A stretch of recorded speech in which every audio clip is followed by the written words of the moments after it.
生活体验营的雅令与 John 今天正式展开线上樱花大赏。这趟赏樱之旅内容丰富，首先我们来到山林间的三峡大熊樱花林。一进入园区，映入眼帘的是一座迷你型的可爱鸟居，精致的造型为山景增添了几分童趣与日式韵味。而在这座小巧的鸟居旁，正值盛开的三色寒樱，展现出丰富的层次，粉白、桃红相间的花苞在枝头交织，像是在欢迎这场樱花季庆典的到来。这些寒樱呈现出的层次感，在和风建筑的衬托下，有点让人像是置身于京都的氛围。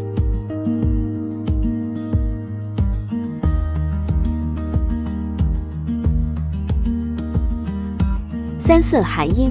之所以被赋予这个名字，是因为它在绽放的过程中，花瓣颜色会随着时间与温度的变化，产生如调色盘般的层次演变。起初，花苞绽放时呈现纯净的粉白，随着花期推移，颜色会渐渐转为娇嫩的粉红，到了盛开后期，则会浓缩成深邃的桃红色。在同一株树上，我们可以同时观察到这三种色彩的交织，如同在枝头点燃了层层叠叠的春日渐层。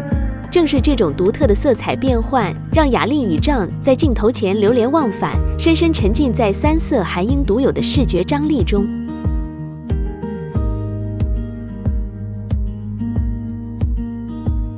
穿过迷人的三色寒樱区，雅令与John接着遇见了气质高雅的香水樱。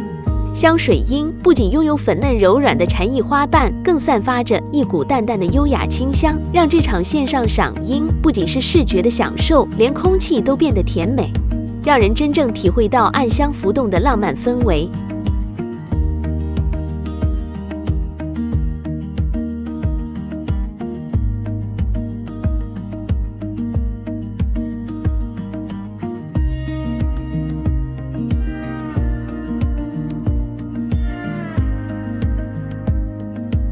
在缤纷的粉色与桃红色系中，有一抹纯净的色彩，特别引人注目，那便是台湾特有的原生品种福尔摩沙樱。与先前看到的热情色彩不同，福尔摩沙樱以其洁白无瑕的花瓣傲然独立，远远望去，就像是冬末残雪留在了枝头，在绿意葱茏的山林间显得格外优雅且脱俗。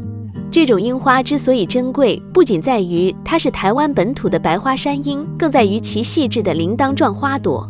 当阳光穿透薄如蝉翼的白色花瓣时，整棵树像是散发着柔和的荧光。雅令与John在镜头前细细观察，发现它那清丽的姿态，完美诠释了台湾山林独有的灵动美感。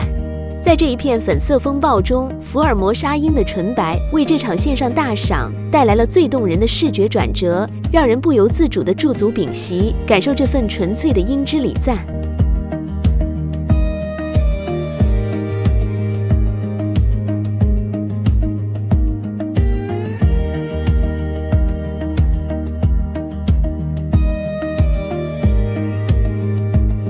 穿过步道，雅令与John来到了一大片壮观的福尔摩沙樱花林。最令人惊叹的是，这抹纯白与后方热情的红色飞樱相互交叠，形成了鲜明的色彩对称。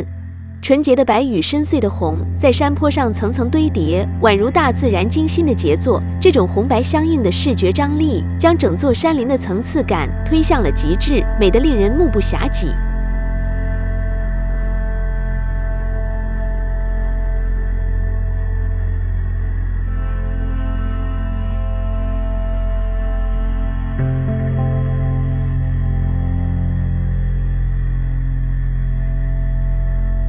当我们沉浸在花海时，时机恰到好处，天空渐渐染上余晖。当夕阳金黄色的光影横跨山谷，精准地打在福尔摩沙樱纯白的花瓣上，奇迹发生了。原本素雅的白花，此刻仿佛被镀上了一层闪耀的金边，呈现出一种极为特殊且神圣的色彩。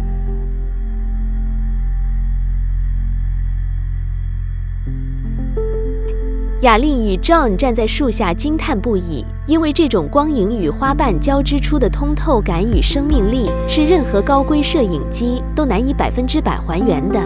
镜头虽然能捕捉画面，却无法完全传递出那份震撼心灵的光芒。这种镶金边的梦幻景象，唯有身临其境，在现场亲眼目睹，才能真正感受到大自然在夕阳时分所赋予的动人魔力。这份短暂而永恒的光影盛宴，无疑成为了今天行程中最难忘的风景。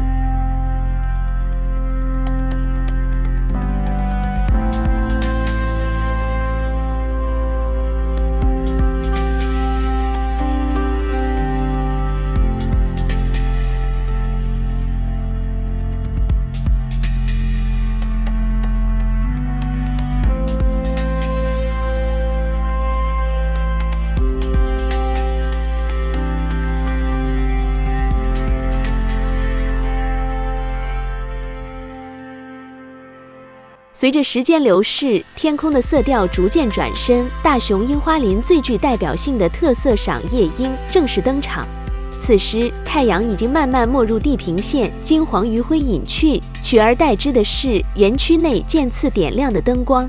雅令与 John 站在山顶，准备沿着步道缓步往山下走，去探索这座山林在灯光营造下会与白天呈现出多么迥异的梦幻风貌。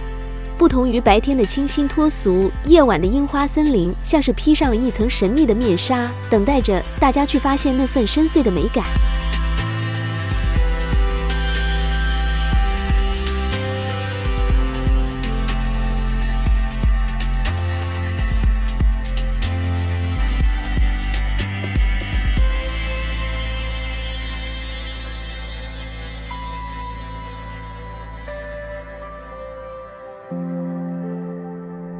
步道向下延伸的过程中，透过微弱的夕阳余光，仍能眺望远方层层叠叠的山脉棱线，以及在天际边缘翻涌的微弱云彩。此时，地面上的灯光精准地照亮了满山樱花，在冷色调的暮色背景衬托下，整片场景美得极不真实。光影的层次感与细腻度，让人感觉好像置身于一个巨大的专业摄影棚之中。这种人工美学与自然景观的完美契合，营造出一种既科幻又浪漫的超现实氛围。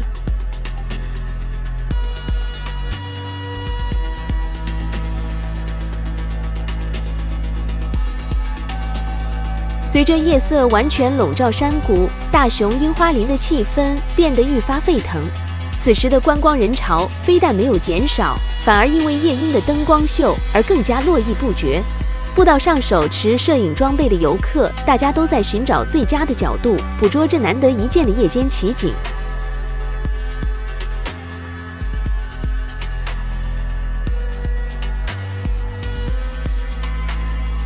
当雅丽与 John 回到三色海樱区时，灯光开始产生了幻化，变色的灯光交替照耀在粉嫩的花簇上。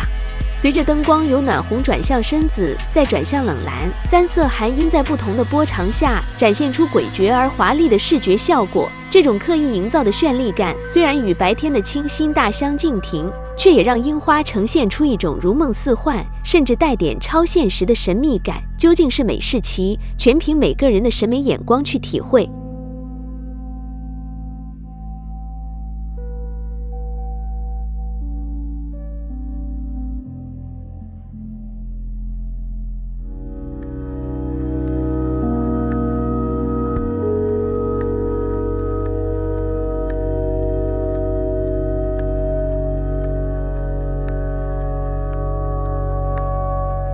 最后回到了旅程起点的那座迷你鸟居，在黑夜中，小巧的鸟居被灯光勾勒出清晰的轮廓，与周遭被染上奇幻色彩的樱花相映成趣，少了几分白天的可爱童趣，却多了一种深夜的神圣与静谧感。就在这光影交织的魔幻时刻，雅丽与 John 正式挥别了大熊樱花林，朝着下一站充满历史韵味与多样花卉的阳明山出发。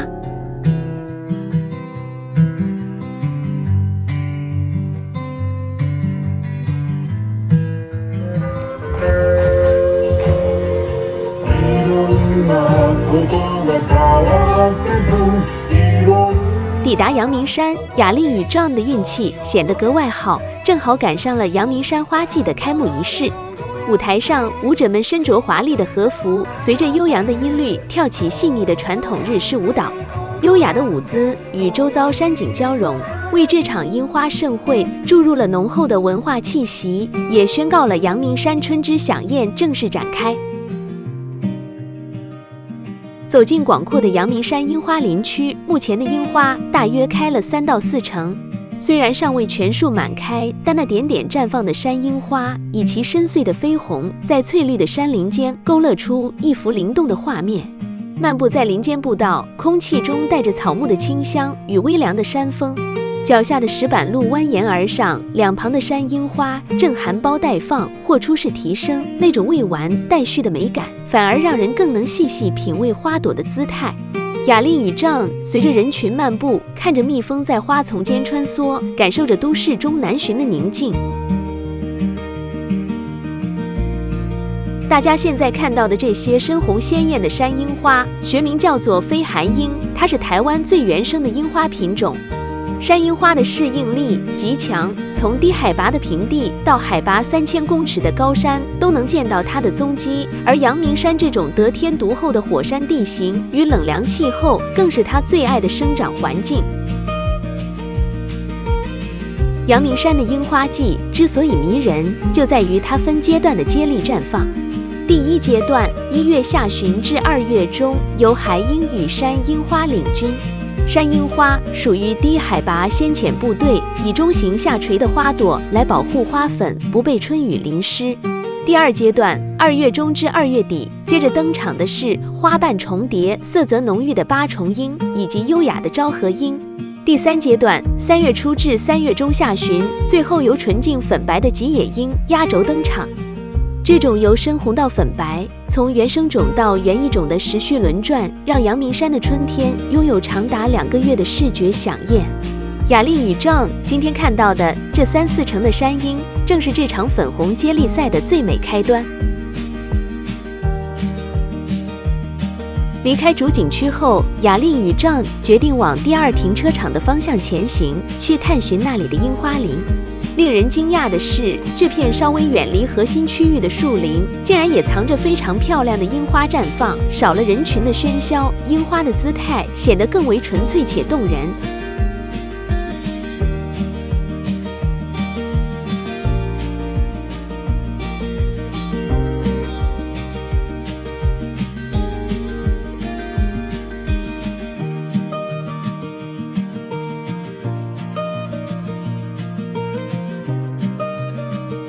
在欣赏完这片意外的惊喜后，阳明山公园内的樱花之旅也暂时画下句点。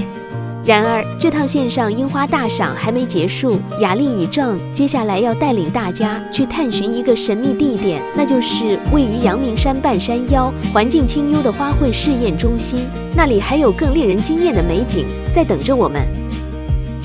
我们锲而不舍的追樱，这个是花卉试验中心，有一些樱花草。一踏进这片幽静的林地，雅丽与丈来到的地方可不只是普通的公园，而是隶属于台北市政府公园路灯管理处的花卉试验中心。这里早从民国38年起就开始进行茶花与杜鹃的种植研究，可以说是台湾花卉培育的重要基地，更是阳明山上的一座植物实验室。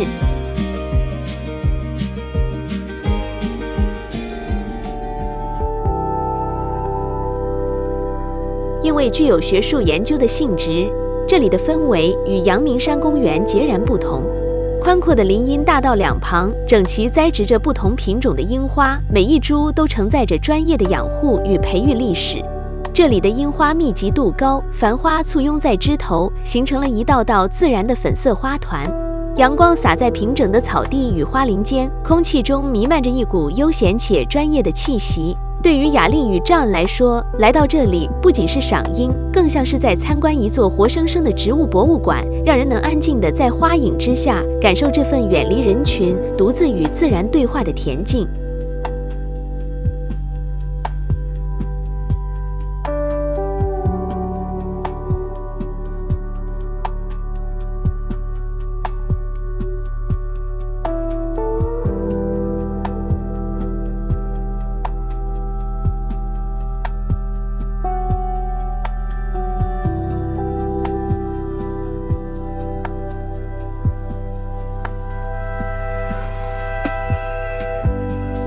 而在试验中心深处，雅令惊喜地发现了极其美丽的韩樱。这些韩樱呈现出一种极为高雅的色调，洁白的花瓣中带着一抹淡淡的粉红，宛如少女脸上自然的红晕，清纯中又不失娇媚。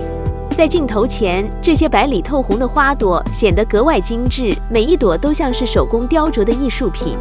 与之前看到热情的飞樱不同，这种粉白色系的韩樱带有一种超脱世俗的仙气，在微风中轻轻颤动，美得让人目不转睛，成为了今日行程中色彩最动人的视觉惊喜。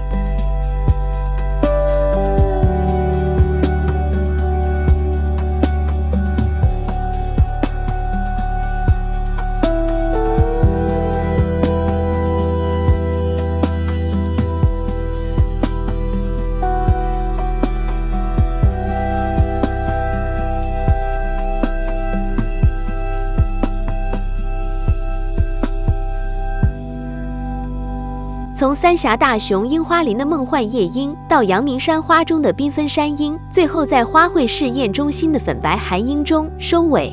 今天的线上樱花大赏，让雅令与 John 带领大家看遍了樱花的万种风情。虽然实体花季有时限，但透过影像留下的美丽却是永恒。感谢大家的陪伴，生活体验营，我们下一次的探险再见。